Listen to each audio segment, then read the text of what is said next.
Welcome to Dads and Dollars podcast with your host, Stanley Funches, certified financial planner, business owner, author, speaker, and father of three. Listen as Stanley shares his valuable insights around fatherhood and finances gained from over 20 plus years of experience. You'll hear stories, lessons learned, and the ups and downs he and his guests have encountered on their journeys as fathers, professionals, and business owners. These shared lessons will help provide you a path for financial independence while celebrating the challenges of being a dad. Thank you for joining the conversation.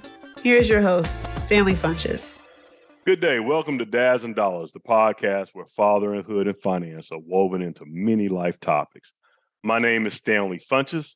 I'm a certified financial planner by profession and a father of three in this thing called life. We are glad you can join us for season 1, episode 15.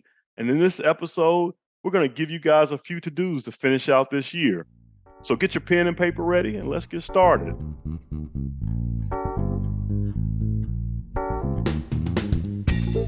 All right, so this is the end of the year, and I know you guys are doing a lot of shopping and finishing up at your work, your job, or your business, and trying to finish up and wrap up this new year. As financial planners, we have the same concern. We're always trying to do things before the year end. A lot of stuff is tax related, some things are investment related. So we're going to go through a few things, probably about 5 or 6 things that I think that you should focus on and look at accomplishing in these last couple of weeks that we have. So the first thing is that we want to do is we want to look at your investment portfolio, which has a little bit of the investment portfolio in it, but it also has some tax planning as well. And this item is called tax loss harvesting. Tax loss harvesting. And it simply works like this. Because the market has gone down significantly this year, and you are, probably a consistent investor, you may have losses within your portfolio. There may be individual holdings where you originally purchased a stock for X, and now the value is below X. And so you have a paper loss right now. Well, in order for that to be a real loss, you have to realize that loss by selling that position, and then you have a realized loss. And the opposite happens too when you have gains. So the market has been down in 2022, but in many of the previous years, we've had, pretty good run and gains in the market. So you may have positions that also have gains. And again, those gains are on paper, meaning that I bought a stock for Y, and now the price is above Y. And so I have a gain, but I don't realize that gain until I actually sell that position. So tax loss harvesting is, hey, I want all these losses that I have right now. I want to be able to sell those losses and offset some of the gains that I've had in the past. Okay. So what you can do is you basically take, let's say, for instance, I had Acme stock. Acme stock has gone down by $1,000 this year. I mean, so I bought it for, let's say I bought it for $3,000, and now it's worth $2,000. So it's gone down $1,000. So I have on paper $1,000 loss. I bought it for $3,000. It is now currently at $2,000. Well, I may have another stock, Stark Industries. So Stark Industries may be, I bought it for $1,000 and it might be $2,000. Okay. And so I have $1,000 gain. So basically I want to sell Acme and I want to sell Stark. And that way my $1,000 gain is matched up against this $1,000 loss.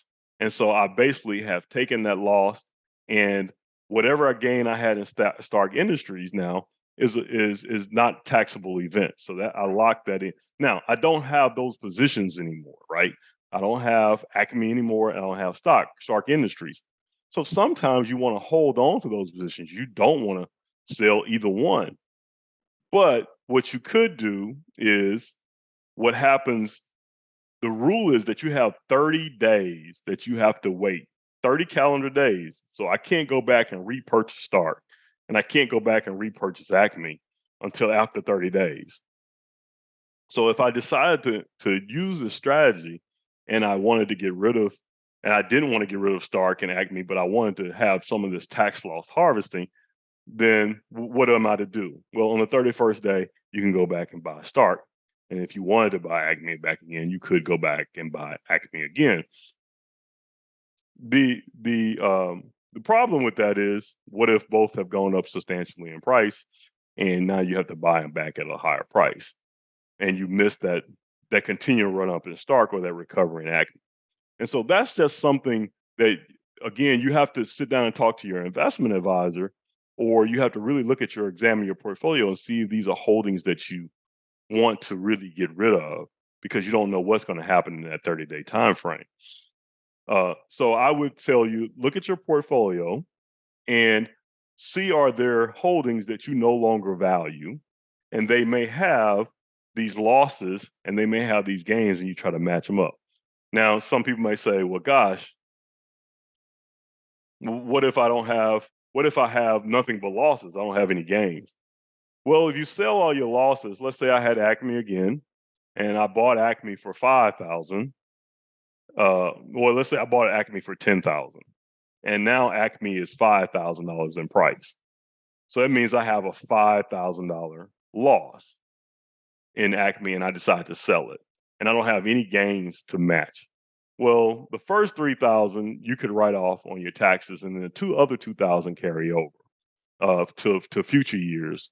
And so that is something that you can do if you have losses in your portfolio. Now, there are short-term gains and there are long-term gains. So you want to try to match up your short-term gains and short-term losses, and your long-term gains, your long-term losses. And here's what I mean by that. If I bought a position within this year, within 365 days of this year, and I buy and sell it, then I either have a short-term capital gain or have a short-term capital loss. The importance of there is that the taxes are different. You pay regular income taxes on short-term gains, and long-term gains, you pay capital gains tax. So any positions that you had over a year, you will now move into long-term gains or long-term losses in positions that you've had over a year. So it's also very important for you to recognize that in your portfolio as well. So you really need to kind of figure out, okay, I bought these stocks. I know a lot of you out there, you may be purchasing things because the market was going up and you wanted to open up you a Robinhood account or E-Trade account or whatever other these online accounts that are out there now. And you may have these positions that are sitting there and they're not in your retirement account, and you're trying to, and it's a taxable account, and you're trying to figure out, okay, what is tax loss harvesting? Again, it's looking at your cost basis, which is what you own it for. Yeah, sometimes that's what you pay for it plus dividends. What you own it, if you're reinvesting, is what you own it for, and then what the value is now, and you have a paper loss or a paper gain, and trying to match those up. That's for individual stocks. Now, this is where ETFs and mutual funds work really well. All right, so I gave you the example about Acme and Stark, and saying that if you sold both, you had to wait 31 days before you repurchased. Well, if I had, let's say I had some S&P 500 index fund, or any index fund, or ETF, if I had an ETF and I sold it, then I could immediately turn around and buy into ETF that may have some of the same characteristics, but just different, substantially different enough that the IRS won't say that, hey, you bought the same security. And I can still be in the market and have participation in the market. I don't have to wait, 30 days to buy something that is market participating. So if I had an ETF, and if Acme ETF, was, and I sold it, and then I wanted to go buy Stark Industries ETF, and they were both marketed, participating, correlated in some ways in which they went up, but they were different in how they were the holdings. Then I could buy that immediately. I could sell one and buy the same day. Uh, so that's where ETFs are important. So if you have an ETF in your portfolio, you can do that. Now, if I had a stock that I had, and it is a stock that I had some affinity for, and I thought it was a good growth potential, and maybe I still wanted that money. I didn't want that money sitting in cash or something conservative. Then I can go buy some growth oriented ETF. After I sold, in my case, I was selling Acme. I can go, or Stark Industries. I can go buy something and say, well, I'll buy Stark Industries in 31 days. But in the meantime, I'm going to sell it, cash in that gain where it's a tax-free gain because I'm selling Acme at the same time. And then I'm going to buy this other growth thing so that it will be somewhat, it may be correlated to stock, but it's Stark Industries, but it's different. And once that, so if the market does rise, then maybe this will rise too. And then I can go and buy Stark Industries if I wanted to buy it in the future. So I hope that made sense. But one of the things I will always tell you to do when you do tax loss harvesting, just know it's something that you need to focus on, and you need to sit down with an investment professional. If you don't understand anything that I'm saying right now, you sit down with an investment professional and you can just tell them the concept of what you're learning here and let them help you figure out how does that fit in your portfolio. All right. So then the other thing I would tell you to do is look at whether you're going to itemize this year or not. And, if you're single, one of the things that the most recent tax change happened under Trump, it changed the itemization and the value of itemizing for charitable deductions. So if you're single, if you don't have any itemized deductions over $12,950, which will be medical expense, mortgage interest, charitable deductions, and few property tax things. If that doesn't go over $12,950 if you're single, and $25,900 if you're married, filing jointly, then you might as well just go ahead and do standard deduction. But if you do itemize, if you do have itemized deductions over that amount, then it might be in your best interest to go ahead and make all the charitable contributions you want to make now before the end of the year that will push you over that threshold, and maybe you itemize. So if you're charitably inclined and you're going to make a deduction, then you go ahead. If this is a year that you feel like you're close to itemizing, look at your itemized number, look at your tax filing status or what you might do, and project out and see if you can make more charitable donations, if that's what your intent is, your thought is, to get you over that threshold so you can itemize a little bit more. Also, another thing, so tax loss harvesting is one, look at your itemization and your charitable deduction if you're wanting to donate to charity, and this is a big thing for you, and you want to try to do it before the end of the year. That's number two. Number three is if you are over the age of 72, taking required minimum distributions, if you have a parent who is, or a grandparent, just make sure, A, that they're taking their required minimum distribution. If they have an IRA account, make sure that they're taking it. And if they are, or if they haven't taken it yet, you might want to talk to them about setting that up where it's gifting straight to a charity. So if your parent or grandparent has a required minimum distribution, or you have a required minimum distribution, you're over the age of 72, and you are charity inclined, then, and you don't need the RMD, you don't need the required distribution, then you can have your investment company send the money directly to a 501c3 charity, and that will not hit your income tax. So it's not itemizing, it's actually better than that because you're not getting taxed on this distribution that you're sending to charity. And it's money that you would have typically given to charity after you would have paid taxes. So if you don't use this strategy, you get money, you probably pay taxes on it, and you send it to charity, and you might not be able to itemize it and get taxes. So if I say I don't need the RMD, but I do want to give to my charity, maybe I'll keep the cash in my bank account, let the RMD pay to charity, Okay. And if the RMD pays to charity, then it doesn't hit your taxable income. So if you have a parent, grandparent, or you're over the age of 72, that's something to really consider if they haven't yet taken their RMD yet. And if they haven't taken their RMD yet, even if they're not charitably inclined, then they need to really focus on getting that RMD out before the end of the year.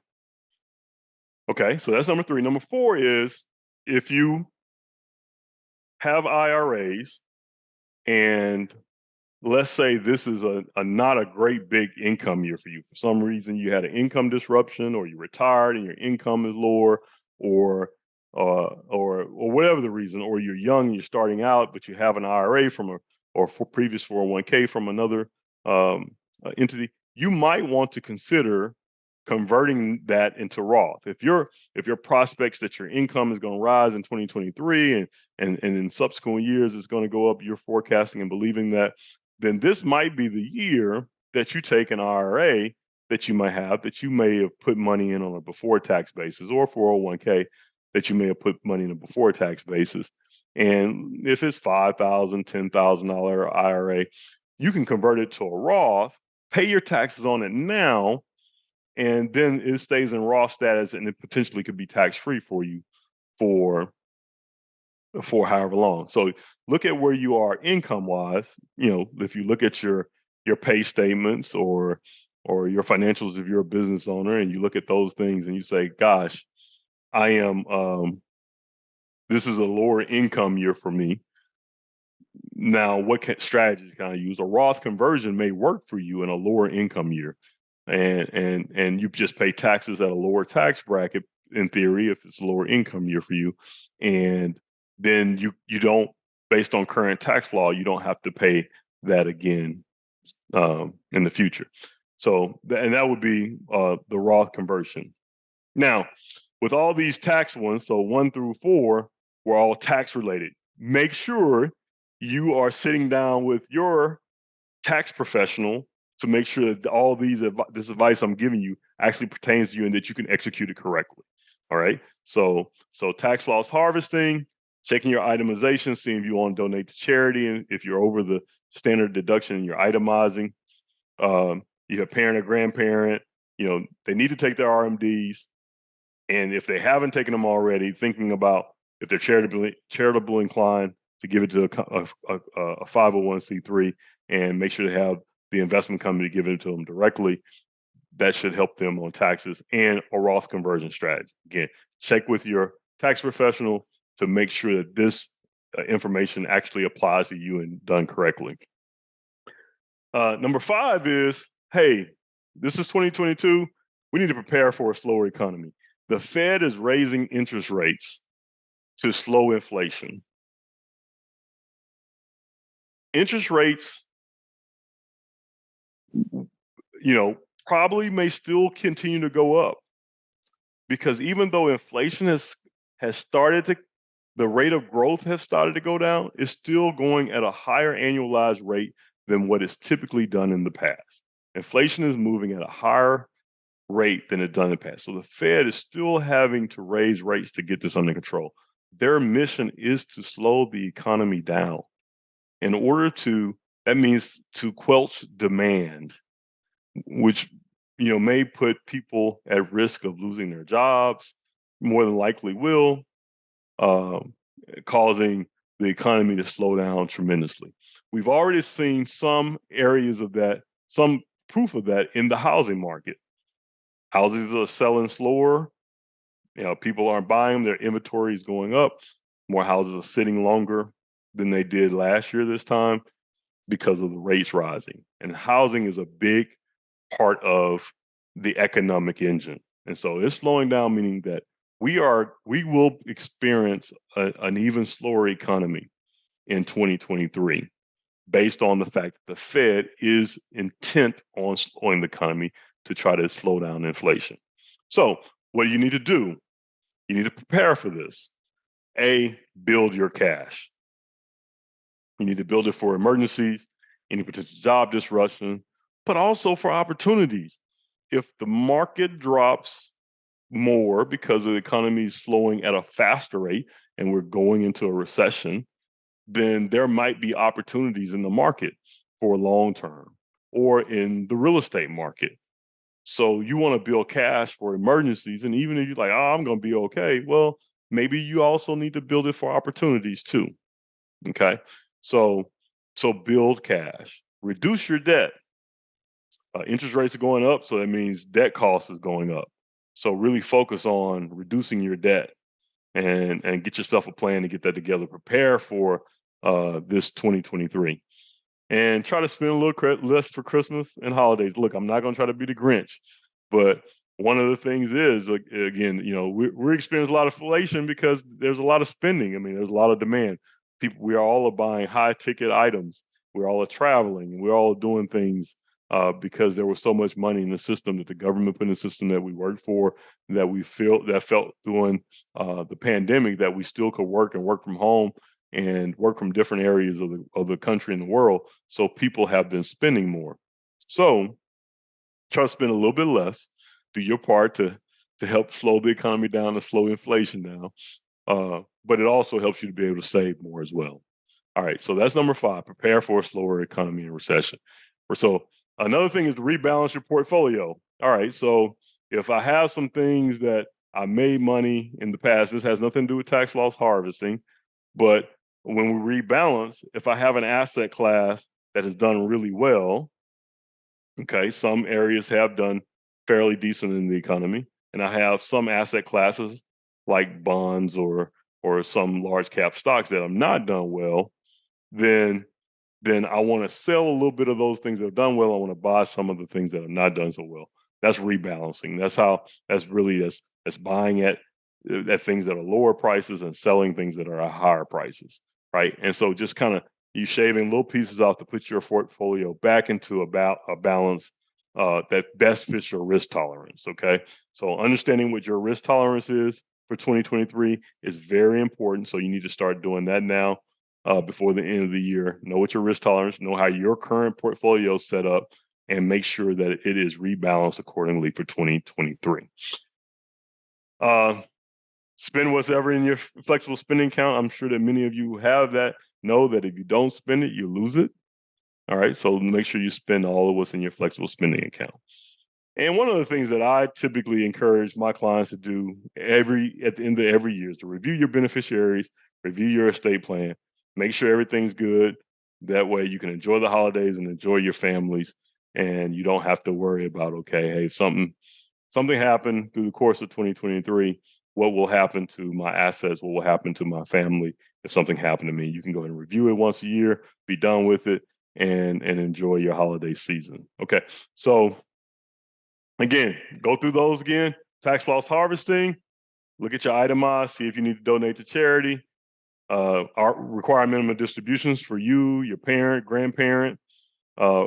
Consider Roth conversions. Prepare for a slower economy. Rebalance your portfolio. Spend what's ever in your flexible spending account, and just review your beneficiaries and estate planning.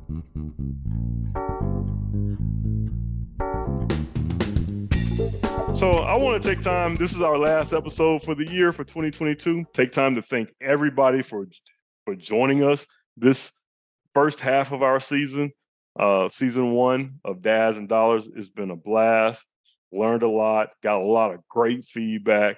Again, I hope that all of you guys would go in and find us on your podcast. Share this with your friends and your family. Make sure you give us 5 stars, give it good reviews. Send us your feedback. You can send it through email at AskDadsandDollars. That's Dads, DADSN, the letter N, dollars, DOLLARS.com.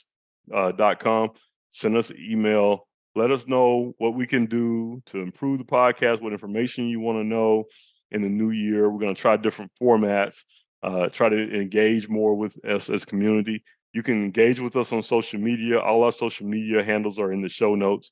We'll put them in the show notes, so you can just click on the show notes and see all our social media handles. Try to engage with us, ask us questions. Let's build this community. But we've been pleasantly surprised that Dads and Dollars not only has dads, but I've gotten great feedback from moms listening to us, as well as young young adults. We've had a ton of young adults listening to us, and we really want to make sure we continue to build that presence there as well. So, this is Christmas time is one of my favorite times of the year. I remember growing up, and when my mom, we had artificial trees all the time. So when we were putting up the artificial tree, and we would that would be something I would look forward to, that we got to spend that time together. And it's a tradition that I tried to put in with my kids as they were growing up. But the biggest tradition, and I would love for you guys to share with me what your traditions are, through either social media or through email at askdadsanddollars.com. But the biggest tradition was when my kids were little, putting toys together. That gave me an adrenaline rush like no other. When telling that Santa Claus is going to have toys for them in the morning, and these intricate toy, big kitchens or Lego sets or different things that we had to put together. The instruction books, me and my father-in-law, we would open up these instruction manuals about 9:30, 10 o'clock, and we probably wouldn't finish like 3 or 4 in the morning because we had so many different toys for 4 different kids that we had to put together. And it was great memories, very exhausting. I can say I look forward to every minute of it. I hope you guys get to enjoy those type of memories with your family and the routines that you have with your kids, and understand that we are truly blessed. We've been through a rough time. I mean, as a planet, as a nation, as families, these last 2.5 years, 3 years that we've gone through this pandemic. So I hope you're able to enjoy the loved ones that you're with, and you're able to enjoy this holiday season. So stay blessed. We look forward to talking to you in 2023. And again, thank you for joining Dads and Dollars. Please rate us, review us, give us 5 stars. We really would appreciate that as a Christmas gift. Until 2023, see you then.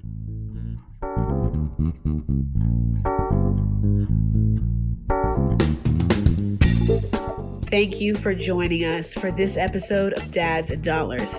If you found the information shared today valuable, please share with your friends and family via your social media.